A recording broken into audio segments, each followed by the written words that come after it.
अस्सलाम वालेकुम। Visa stop के एक और मालूमाती वीडियो के साथ मैं जुमन मलिक। उम्मीद है आप सब खैरियत से होंगे। आप सबको अपने चैनल में खुशामदीद कहता हूं। आज की वीडियो में मैं आप लोगों के साथ बात करने वाला हूं कि पाकिस्तान से, इंडिया से या यूएई से अगर आप स्पेन के वीज़े के लिए अप्लाई करते हैं तो कितनी % चांसेस है कि आपको वीज़ा मिल जाए।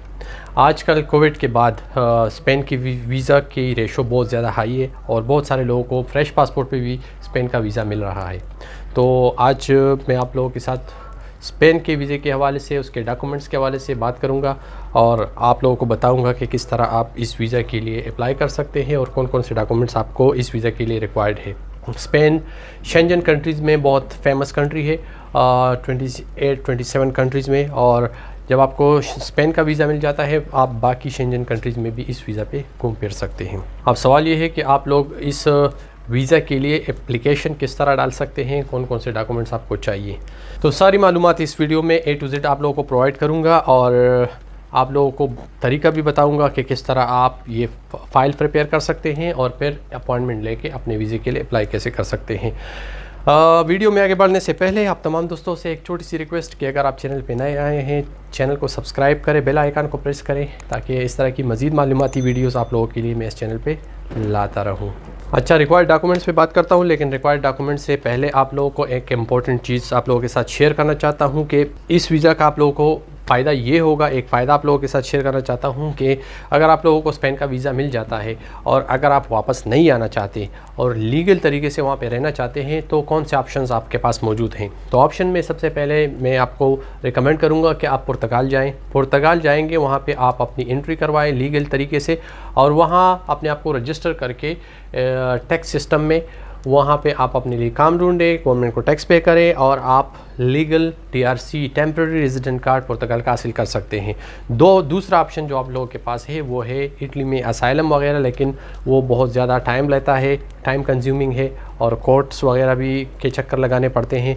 तो ये ऑप्शन भी आपके पास मौजूद है। फ्रांस में भी ये कर सकते हैं आप लोग। और तीसरा ऑप्शन माल्टा का वर्क परमिट है। अगर आपके पास स्पेन का वीज़ा हो टूरिस्ट तो आप माल्टा जाके वहाँ पे इस वीज़े को वर्क परमिट में कन्वर्ट कर सकते हैं। आप लोगों को 1 साल का वर्क परमिट मिल सकता है आसानी के साथ। इसके बाद आते हैं डॉक्यूमेंट्स पे। तो डॉक्यूमेंट में सबसे पहले आप लोगों को वीज़ा एप्लीकेशन फॉर्म चाहिए।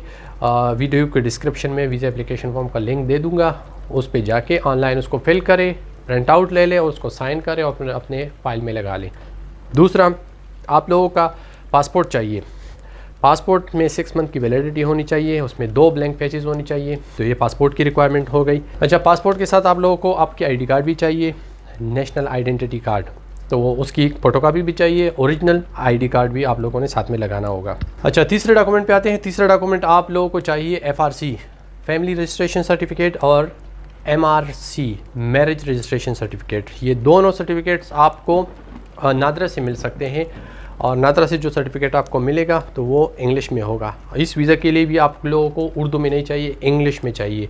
तो ये दोनों डॉक्यूमेंट्स आप नादरा से हासिल कर सकते हैं। अच्छा, नेक्स्ट डॉक्यूमेंट आप लोगों को चाहिए police clearance certificate. Police clearance certificate आप अपने करीबी पुलिस स्टेशन से हासिल कर सकते हैं, ये या करीबी पाल ऑफिस से, पुलिस असिस्टेंट लाइन से आप हासिल कर सकते हैं।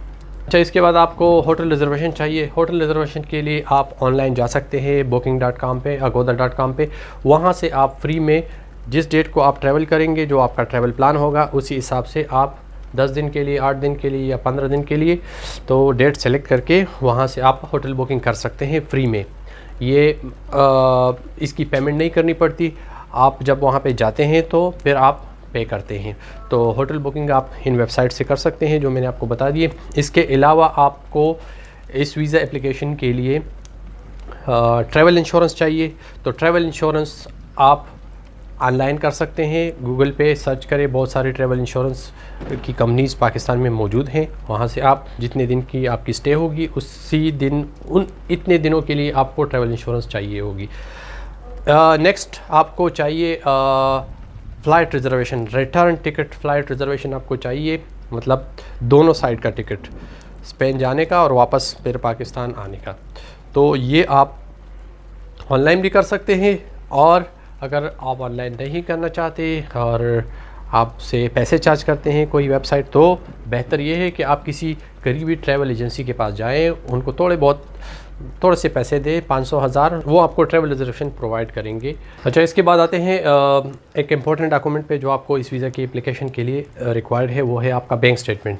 तो बैंक स्टेटमेंट आपको 3 महीने का लाजिम इस वीज़ा एप्लीकेशन के लिए अटैच करना होगा अपने फ़ाइल में। और बैंक स्टेटमेंट के हवाले से एक और बात मैं करना चाहता हूँ, डिटेल में नहीं जाना चाहता। बैंक स्टेटमेंट आपकी जो सोर्स ऑफ इनकम आप लोगों ने शो की हो उसके साथ मैच होना चाहिए। बैंक स्टेटमेंट किस तरह आप इस वीज़ा के लिए रेडी कर सकते हैं, उस पर मैंने एक अलग वीडियो बनाई है कि किस तरह आप अपना बैंक स्टेटमेंट मेंटेन कर सकते हैं। वीडियो के डिस्क्रिप्शन में वो लिंक दे दूँगा, वहाँ से आप देख सकते हैं। तो 3 महीने का बैंक स्टेटमेंट आपको इस वीज़ा के लिए चाहिए। इसके अलावा आपको 2 पासपोर्ट साइज़ फ़ोटोज़ जो शेंजन के रिक्वायरमेंट के हिसाब से होते हैं, फ़ोटो स्टूडियो वाले बेहतर जानते हैं, वो आपको इस तरह की पिक्चर निकाल के दे सकते हैं। अच्छा, बैंक स्टेटमेंट के साथ आप लोगों ने बैंक मेंटेनेंस सर्टिफिकेट भी आपने बैंक से हासिल करना होगा। तो ये दोनों चीज़ें आप एक ही दिन हासिल कर सकते हैं जब आप अपना बैंक स्टेटमेंट प्रिंट आउट लेते हैं बैंक से। और बैंक से जब आप बैंक स्टेटमेंट लेते हैं तो मेक श्योर करें कि उसको आप बैंक से स्टैम्प भी करवाएं और मैनेजर से साइन भी करवाएं, और साथ में आपका जो बैंक मेंटेनेंस सर्टिफिकेट है उसको भी स्टैम्प करवाएं और साइन करवा लें। अच्छा, साथ में इस वीज़ा एप्लीकेशन के लिए आप लोगों को 30,000 यूरो का ट्रैवल इंश्योरेंस भी चाहिए। 30,000 यूरो का मतलब ये नहीं है कि आप लोगों ने 30,000 यूरो पे करने हैं। 30,000 यूरो ट्रैवल इंश्योरेंस का एक लिमिट है, जिस तरह लोग करते हैं शेंजन वीज़ा एप्लीकेशन के लिए, कोई 50,000 करता है, कोई 30,000 करता है। तो इस वीज़ा के लिए आप लोगों को 30,000 की ट्रैवल इंश्योरेंस चाहिए। 2,500, 3,000 या 5,000 तक आप लोगों को किसी भी इंश्योरेंस कंपनी से पाकिस्तान में मिल जाएगा। डॉक्यूमेंट्स के हवाले से एक और चीज़ कि अगर आपका सोर्स ऑफ इनकम आपका जॉब है, आपने जॉब शो किया है, तो जॉब की सूरत में आप लोगों को कौन कौन से डॉक्यूमेंट्स चाहिए इस वीज़ा एप्लीकेशन के लिए। तो आपको सैलरी सर्टिफिकेट चाहिए अपने एम्प्लॉयर से, आपको सैलरी स्लिप्स चाहिए अपने एम्प्लॉयर से। इसके अलावा आपको NOC नो ऑब्जेक्शन सर्टिफिकेट चाहिए इस वीज़ा एप्लीकेशन के लिए। जहाँ पे आप काम करते हैं उनसे आप ये डॉक्यूमेंट्स हासिल कर सकते हैं। फ़ॉर्मेट की बात करूँ तो फ़ॉर्मेट आपको यूट्यूब पे मिल सकता है, गूगल पे भी मिल सकता है, और अगर आपका जो एम्प्लॉयर है उनके पास ऑलरेडी फॉर्मेट पड़े हैं तो वो आपको ये सारे डॉक्यूमेंट्स प्रोवाइड करेंगे। इसके अलावा अगर आप जॉब नहीं करते, बिज़नेस बेस पे आपने अपना सोर्स ऑफ इनकम जो है अपना बिज़नेस शो किया है, तो उस सूरत में आपको फिर बिज़नेस के सारे डॉक्यूमेंट्स लगाने पड़ेंगे। मतलब आपकी बिज़नेस की रजिस्ट्रेशन सर्टिफिकेट, इसके अलावा आपकी टैक्स रिटर्न्स हो गए जितने आपने गवर्नमेंट को टैक्स पे किया है। इसके अलावा चैम्बर ऑफ कॉमर्स के साथ जो रजिस्ट्रेशन है, आपकी विजिटिंग कार्ड है, आपकी जो बाकी जो जितने भी डॉक्यूमेंट्स हैं बिज़नेस रिलेटेड, वो आपने अपने वीज़ा एप्लीकेशन के साथ लगानी है एज ए सपोर्टिंग डॉक्यूमेंट्स, ताकि आपका फ़ाइल स्ट्रांग हो और आपको वीज़ा आसानी के साथ मिल जाए।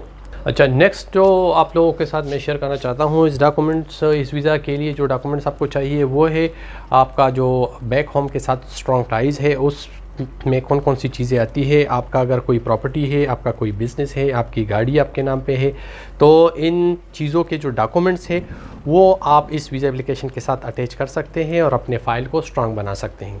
एक और बहुत इंपॉर्टेंट डॉक्यूमेंट जो आपको अपनी वीज़ा एप्लीकेशन के साथ लगानी होगी वो है कवर लेटर। कवर लेटर वो डॉक्यूमेंट है जिसमें आप वीज़ा ऑफिसर को अपनी एक्टिविटीज़ के बारे में बताते हैं, अपने डेट्स के बारे में बताते हैं, कौन सी तारीख को आपने जाना है, कौन सी तारीख को वापस आना है, कौन कौन सी जगह वहाँ पे आपने देखनी है। तो ये सारी जो चीज़ें होती है एक कवर लेटर में। कवर लेटर पे मैंने एक अलग वीडियो बनाई है, उसकी जो लिंक है वो इस वीडियो के डिस्क्रिप्शन में दे दूँगा, तो आप लोगों को आइडिया हो जाएगा कि कवर लेटर किस तरह आप वीज़ा एप्लीकेशन के लिए लिख सकते हैं।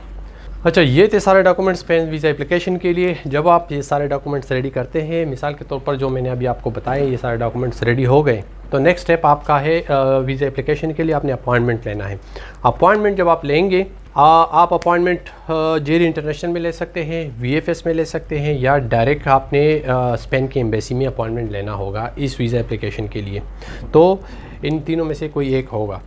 आप जब अपॉइंटमेंट लेते हैं तो उसके बाद फिर आप अपने सारे ये डॉक्यूमेंट्स हैं ये एक फ़ाइल में रख के वहाँ पे जाते हैं, वीज़ा फ़ीस पे करते हैं, और फिर 2 हफ्ते या 3 हफ्ते में आपका डिसीजन आ जाता है। डिसीजन के बाद फिर आपको जब पासपोर्ट मिलता है तो पता लगता है कि आपको वीज़ा मिल चुका है या रिफ्यूज़ हो चुका है। कोशिश करें कि जब आप ये सारी फ़ाइल ये डॉक्यूमेंट्स रेडी करेंगे तो इसमें अपने डॉक्यूमेंट्स पे बहुत ज़्यादा ध्यान दें। हर डॉक्यूमेंट को बार बार रीड करें, चेक करें, नॉलेज लें इंटरनेट से, यूट्यूब से, गूगल से कि किस डॉक्यूमेंट में कोई कमी बेशी तो नहीं रह गई। और कोशिश करें कि ये सारा प्रोसेस शुरू करने से पहले सबसे पहला जो आप लोगों ने बनाना है वो चेकलिस्ट बनाई। चेकलिस्ट में सारे डॉक्यूमेंट्स बनाए कि मैंने कौन कौन से डॉक्यूमेंट्स इस वीज़ा फ़ाइल में लगाने हैं, और अगर किसी डॉक्यूमेंट में सब डॉक्यूमेंट्स है अंदर, वो भी आपने अपने चेकलिस्ट में मेंशन करना होगा। तो चेकलिस्ट से आपको बहुत आसानी से फ़ाइल रेडी करने में बहुत ज़्यादा मदद मिलेगी, और जब आप प्रॉपर फ़ाइल रेडी करेंगे तो फिर आप लोगों ने इसको सबमिट करना होगा। तो ये था सारा स्पेन का प्रोसेस, किस तरह आप स्पेन के वीज़े के लिए अप्लाई कर सकते हैं। उम्मीद है आप लोगों को ये वीडियो पसंद आई होगी। अगर पसंद आई तो काइंडली चैनल को सब्सक्राइब करें और बेल आइकन को ज़रूर प्रेस करें। इस तरह की और भी मालूमाती वीडियोस आप लोगों के लिए इस चैनल पे मैं लाता रहूँगा। मिलता हूँ एक नई वीडियो नए टॉपिक के साथ, तब तक के लिए अल्लाह हाफिज़।